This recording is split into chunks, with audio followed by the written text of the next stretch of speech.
नमस्कार दोस्तों, आप सभी को रक्षाबंधन की हार्दिक शुभकामनाएं। आज के इस वीडियो में हम सुनेंगे सत्यनारायण भगवान की व्रत कथा।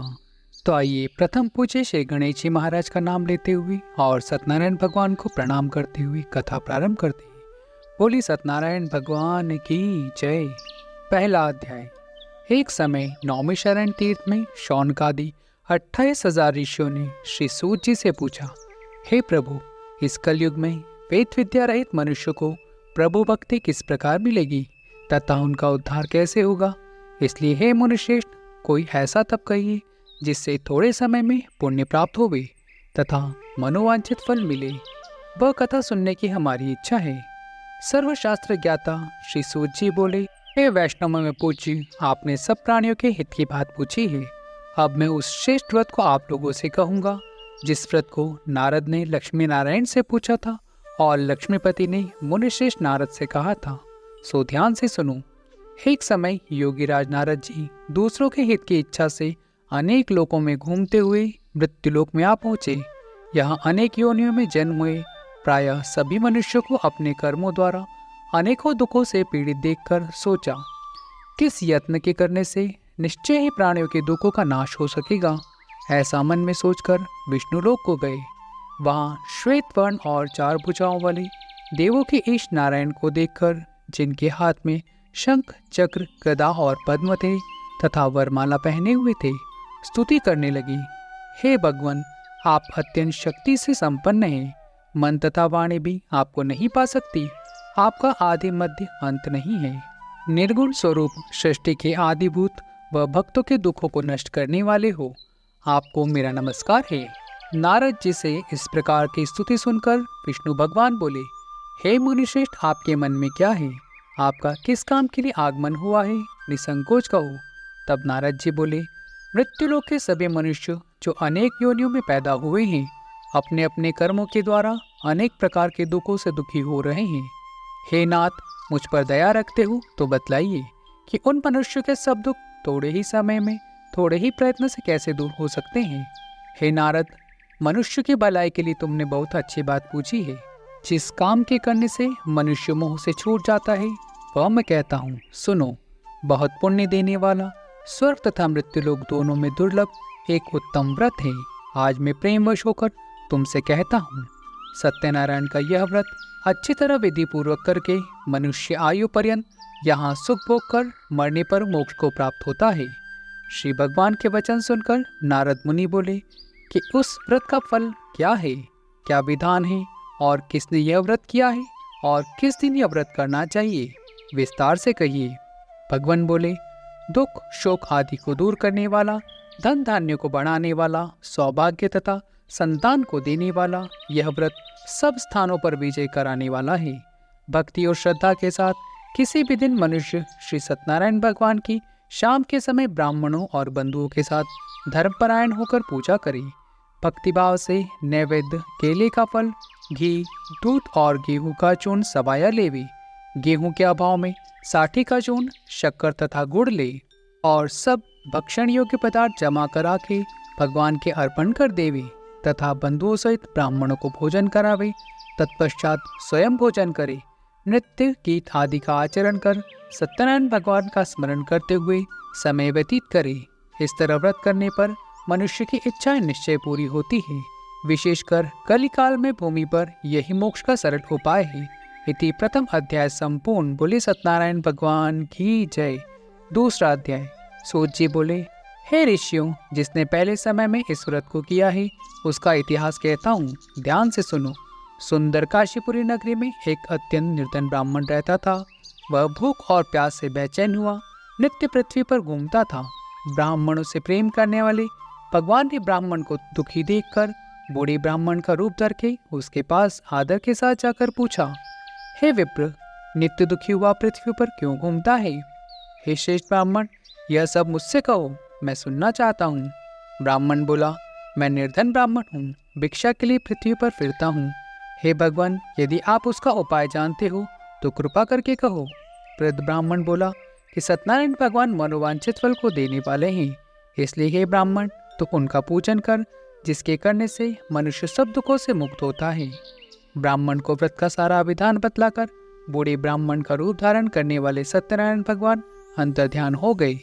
जिस व्रत को व्रत ब्राह्मण ने बतलाया है मैं उसको करूंगा, यह निश्चय करने पर उसे रात में नींद भी नहीं आई। सवेरे उठकर सत्यनारायण के व्रत का निश्चय कर भिक्षा लेने के लिए चला।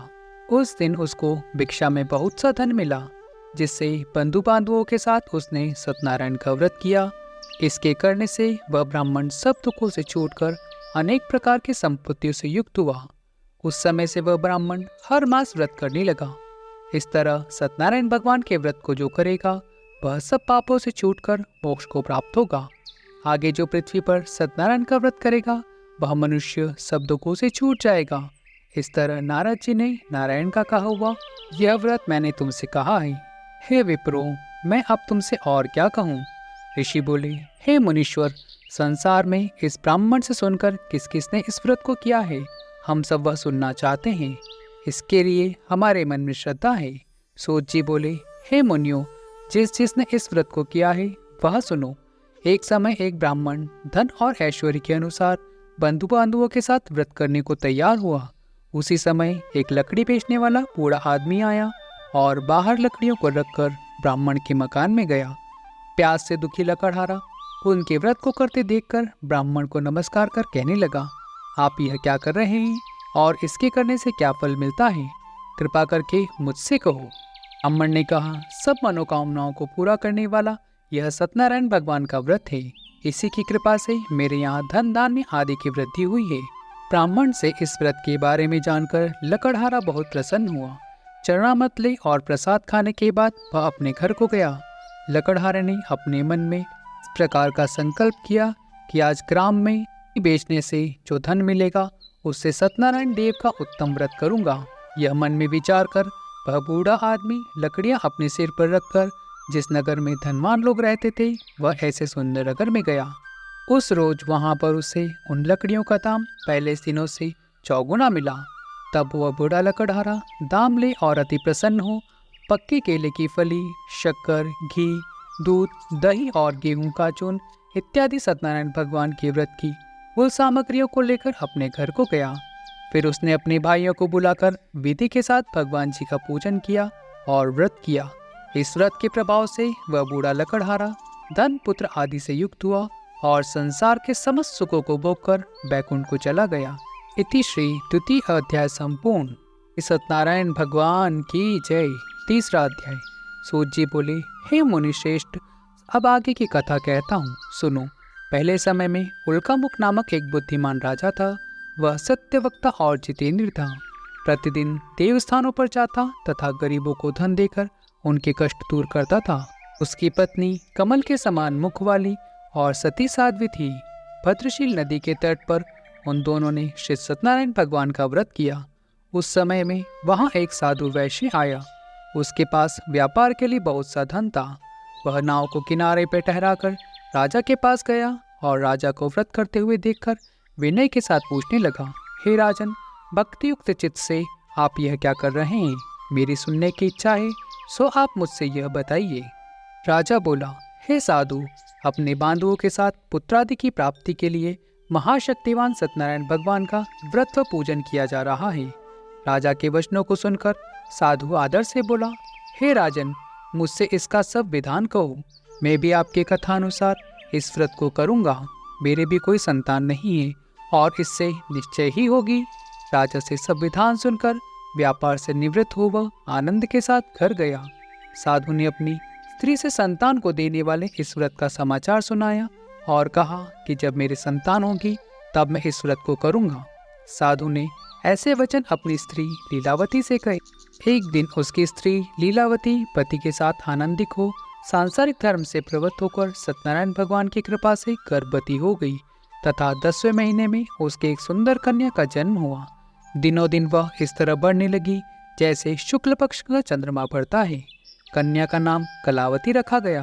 तब लीलावती ने मीठे शब्दों से अपने पति से कहा कि जो आपने संकल्प किया था कि भगवान का व्रत करूंगा, अब आप उसे करिए। साधु बोला, हे प्रिय, इसके विवाह पर करूंगा। इस प्रकार अपनी पत्नी को आश्वासन दे वह नगर को गया। कलावती पितृगृह में वृद्धि को प्राप्त हो गई। साधु ने जब नगर में सखियों के साथ अपनी पुत्री को देखा तो तुरंत दूत बुलाकर कहा कि पुत्री के वास्ते कोई सुयोग्य वर देखकर लाओ। साधु की आज्ञा पाकर दूत कंचन नगर पहुंचा और वहां पर बड़ी खोज और देखभाल कर लड़की के लिए सुयोग्य वणिक पुत्र को ले आया। उस सुयोग्य लड़के को देखकर साधु ने अपने बंधु बांधवों सहित प्रसन्नचित्त होकर अपनी पुत्री का विवाह उसके साथ कर दिया, किंतु दुर्भाग्य से विवाह के समय भी उस व्रत को करना भूल गया। तब श्री भगवान क्रोधित हो गए और श्राप दिया कि तुम्हें दारुण दुख प्राप्त होगा। अपने कार्य में कुशल साधु बनिया जमाता सहित समुद्र स्थित रत्नपुर नगर में गया और वहां दोनों ससुर जमाई चंद्रकेतु राजा के उस नगर में व्यापार करने लगी। एक रोज भगवान सत्यनारायण भगवान की माया से प्रेरित कोई चोर राजा का धन चुराकर भागा जा रहा था, किंतु राजा के दूतों को आता देखकर चोर ने घबराकर भागते हुए राजा के धन को वहीं चुपचाप रख दिया जहां वो ससुर जमाई ठहरे हुए थे। जब दूतों ने उस साधु वैश्य के पास राजा के धन को रखा देखा तो वे दोनों को बांधकर ले गई और प्रसन्नता से दौड़ते हुए राजा के समीप जाकर बोले, यह दो चोर हम पकड़ कर लाए हैं, देखकर आज्ञा दें। तब राजा की आज्ञा से उनको कठोर कारावास में डाल दिया गया और उनका सब धन छीन लिया। सत्यनारायण भगवान के श्राप द्वारा उनकी पत्नी भी घर पर बहुत दुखी हुई और घर पर जो धन रखा था चोर चुरा कर ले गए। शारीरिक व मानसिक पीड़ा तथा भूख से अति दुखित हो अन्न की चिंता में कलावती एक ब्राह्मण के घर गई। वहां उसने सत्यनारायण भगवान का व्रत होते देखा, फिर कथा सुनी तथा प्रसाद ग्रहण कर रात को घर आई। माता ने कलावती से पूछा, हे पुत्री, अब तक कहाँ रही, वह तेरे मन में क्या है? कलावती बोली, हे माता, मैंने एक ब्राह्मण के घर में श्री सत्यनारायण भगवान का व्रत देखा है। कन्या के वचन सुनकर लीलावती भगवान के पूजन की तैयारी करने लगी। लीलावती ने परिवार और बंधुओं सहित श्री सत्यनारायण भगवान का पूजन किया और वर मांगा कि मेरे पति और दामाद शीघ्र आवे। साथ ही प्रार्थना की कि हम सबका अपराध क्षमा करो। सत्यनारायण भगवान इस व्रत से संतुष्ट हो गए और राजा चंद्रकेतु को स्वप्न में दर्शन देकर कहा, हे राजन, दोनों वैश्य को प्रातः ही छोड़ दो और जो सब धन तुमने ग्रहण किया है उन्हें दे दो, नहीं तो मैं तेरा धन, राज्य, पुत्र आदि सब नष्ट कर दूंगा। राजा से ऐसे वचन कहकर भगवान अंतर्ध्यान हो गए। प्रातःकाल राजा चंद्रकेतु ने सभा में अपना स्वप्न सुनाया। फिर दोनों वणिक पुत्रों को कैद से मुक्त कर सभा में बुलाया। दोनों ने आते ही राजा को नमस्कार किया। राजा मीठे वचन से बोला, हे महानुभाव, भावीवश ऐसा कठिन दुख तुमको प्राप्त हुआ है, अब तुम्हें कोई भय नहीं है। ऐसा कहकर राजा ने उनको नए नए वस्त्र आभूषण पहनाए तथा उनका जितना धन लिया था उससे दोगुना धन देकर आदर सहित विदा किया। दोनों वैश्य अपने अपने घर को चल दिए। इति श्री तृतीय अध्याय संपूर्ण। बोलिए सत्यनारायण भगवान की जय। चौथा अध्याय। सूत जी बोले, वैश्य ने मंगलाचार करके यात्रा आरंभ की और अपने नगर को चला। उनके थोड़े दूर निकलने पर दंडी वेशधारी सत्यनारायण भगवान ने उनसे पूछा, हे साधु, तेरी नाव में क्या है? अभिमानी वणिक हंसता हुआ बोला, हे दंडी, आप क्यों पूछते हो? क्या धन लेने की इच्छा है? मेरी नाव में तो बेल और पत्ते भरे हैं। वैश्य का कठोर वचन सुनकर भगवान ने कहा, तुम्हारा वचन सत्य हो। दंडी ऐसा कहकर वहां से दूर चले गए और कुछ दूर जाकर समुद्र के किनारे पर बैठ गए। दंडी के जाने पर वैश्य ने नित्य क्रिया करने के बाद नाव को ऊंची उठी देखकर अचंभा किया और नाव में बेल पत्ती आदि देखकर मूर्छित हो जमीन पर गिर पड़ा। फिर मूर्छा खुलने पर अत्यंत शोक प्रकट करने लगा। तब उसका दामाद बोला कि आप शोक न करें, यह दंडी का श्राप है, अतः उनकी शरण में चलना चाहिए, तभी हमारी मनोकामना पूरी होगी। दामाद के वचन सुन वह दंडी के पास पहुंचा और अत्यंत भक्तिभाव से नमस्कार करके बोला, मैंने जो आपसे असत्य वचन कहे थे उनको क्षमा करो। ऐसा कहकर महान शोकातुर हो रोने लगा। तब दंडी भगवान बोले, हे वणिक पुत्र, मेरी आज्ञा से बार बार तुम्हें दुख प्राप्त हुआ है, तो मेरी पूजा से विमुख हुआ था।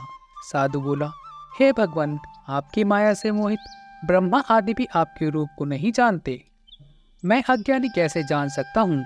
आप प्रसन्न होइए, मैं सामर्थ्य के अनुसार आपकी पूजा करूँगा। मेरी रक्षा करो और पहले के समान नौका में धन भर दो।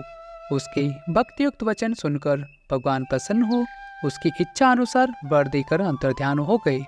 तब उन्होंने नाव पर आकर देखा कि नाव धन से परिपूर्ण है। फिर वह भगवान सत्यनारायण का पूजन कर साथियों सहित अपने नगर को चला। अब अपने नगर के निकट पहुंचकर तब दूत को घर भेजा। दूत ने साधु के घर जाकर उसकी स्त्री को नमस्कार कर कहा कि साधु अपने दामाद सहित नगर के समीप आ गए हैं।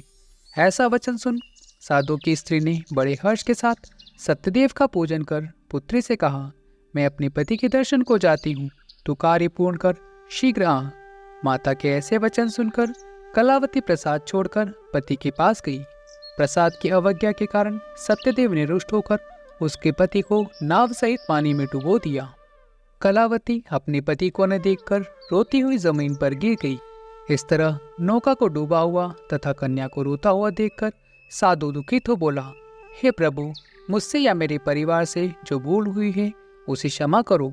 उसके दीन वचन सुनकर सत्यदेव प्रसन्न हो गए और आकाशवाणी हुई, हे साधु, तेरी कन्या मेरे प्रसाद को छोड़कर आई है, इसलिए इसका प्रति अदृश्य हुआ है। यदि वह घर जाकर प्रसाद खाकर लौटे तो इसे पति अवश्य मिलेगा। ऐसी आकाशवाणी सुनकर कलावती ने घर पहुंचकर प्रसाद खाया, फिर आकर पति का दर्शन किया। तत्पश्चात साधु ने बंधु बांधवों सहित सत्यदेव का विधि पूर्वक पूजन किया। उस दिन से वह पूर्णिमा को सत्यनारायण भगवान का पूजन करने लगा। फिर इस लोक का सुख भोगकर अंतलोक में स्वर्गलोक को गया। इति श्री चतुर्थ अध्याय संपूर्ण। बोलिए सत्यनारायण भगवान की जय। 5वां अध्याय। सूत जी बोले, हे ऋषियों, और भी कथा कहता हूँ, सुनो। प्रजापालक में लीन तुक्ध्वज नामक राजा था। उसने भगवान का प्रसाद त्याग कर बहुत दुख पाया। एक समय वन में जाकर वन पशुओं को मारकर बड़ के पेड़ के नीचे आया। वहां उसने ग्वालों को भक्तिभाव से बांधवों सहित सत्यनारायण भगवान का पूजन करते देखा। राजा देखकर भी अभिमानवश वहां नहीं गया और ना ही नमस्कार ही किया। जब ग्वालों ने भगवान का प्रसाद उसके सामने रखा तो वह प्रसाद को त्याग कर अपनी सुंदर नगरी को चला आया।